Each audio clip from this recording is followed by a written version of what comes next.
So, ito na yung mga lovebirds natin. Napakain natin sila. Morning routine. Yan yung dalawang kinakain. Ito yung hand feed natin. Yan.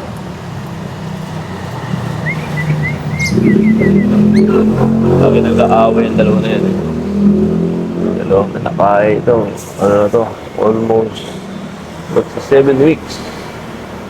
So, good morning guys. Yung mga ibon natin na hand feed. Ito, hindi. Matatandang ibon na to. Nandito na talaga ito nakatira. Yung mga first ibon to. Na-acquire to galing kay Kuya. Sa kanya ako na-inspired mag-alaga. Siya kung nagbigay sa akin ng ibon. Suddenly, nagustuhan ko na, especially na nagkanta ko ng mga hand feed birds. Right? Tapos meron pa akong pair na Lutino. Ito, isang 5 months, then isang coming 4 months. Si Bruno na yan, si Bruno. Bruno ang pangalan, and ito naman is si B1. B1 is a very intelligent bird natin.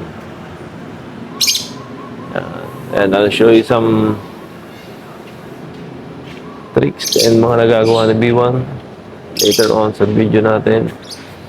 Lagi sila nag-aaway nito eh. Punta natin yung Lutino. So ito yung isa natin. Ilagay natin dito para mainitan sila. Karoon sila ng sun sa kanilang katawan. Then pinakain natin sila ng malunggay. Then ang gamit nating is African feeds lang. Sa kanila, sa mga hindi hand feed, ayan, vegan seeds, tapos malunggay. Kada umaga nakakuha tayo dyan sa tapat natin kasi maraming malunggay dyan. Yan yung tubig nila, nilalagyan ko ng ganito, Vitamin Pro na halo ko sa tubig. Tapos minsan yung calci ni Picoy, ito nilalagay natin calci bird sa mga matured natin, especially dito sa pair, para mas tumaas ang calcium, hindi na nakainin yung itlog. Meron ng itlog dyan, may dalawang eggs dyan. Tingnan na.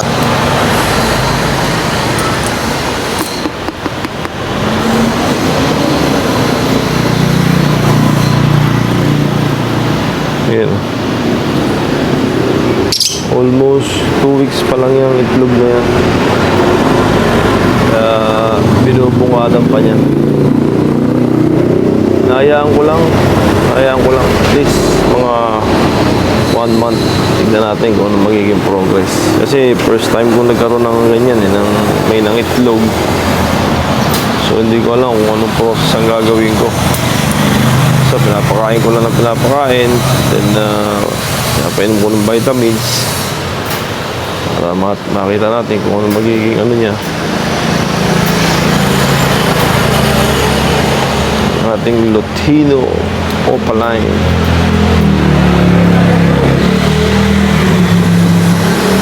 Lolobin, makapagdagdag pa tayo ng ibon. At least, mga medyo pang materialis na.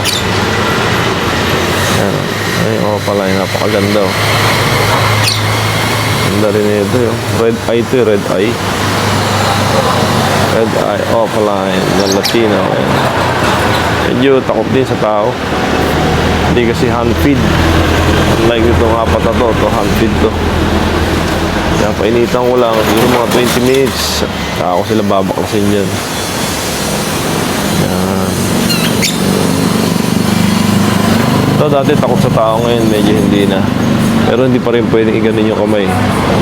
Medyo takot pa rin siya. But unlike nito talaga nila, ayan, si B1, hindi siya talaga takot sa tao. Ito si Bruno medyo pero okay na din. Okay na siya. Tinutukan niya na yung kamay ko. Si Mochi, kailangan makabili pa tayo ng kulungan. At least isang malaki pa para sa mga hand feed natin. So that's it guys for our vlog for today sa ating mga hobbies na ginagawa mga kabero. We are funding on this bird. Hopefully, mapadami ko sila. Kapag parami tayo, And ito na yung pinakamaging hobbies na pwedeng pagkakitaan natin, which is yung pag-iibon. Yan. And planning ko dito, lalagyan ko to ng screen. Para ano, lalagyan ko siya ng screen para pag kakawalan ko sila, pwede sila lumabas. Lalo na yung mga handfeed natin, 4 na. Daming nag-aalok sa akin ng handfeed eh, nga lang, hindi ko na kayang ano yun dahil walang kulungan. Naghahanap akong kulungan yung malaki. Good for 6 ibon para sama-sama sila. And hindi ko pa alam kung anong ID nito, kung male ba to o female. Siguro baka nang inita na. Pasok na natin itong mga to. Pero ito ano to, Personata. Tapos itong isa, Bio. Bio na Ewing to lang ko eh. So ito, Opaline Green Ewing. Ito, Pastel Blue. Ito, hindi ko alam kung ano rin po, Opa rin to eh. Ito, hindi ko parang pastel din to eh. Hindi ko alam kung anong ID nito. Parang natin sa mga master. Itong dalawang Lutino natin na Paris. Yan, Opaline. So that's it guys. Pasok muna tong ating mga ibon. Okay, thanks for watching. Magandang baga.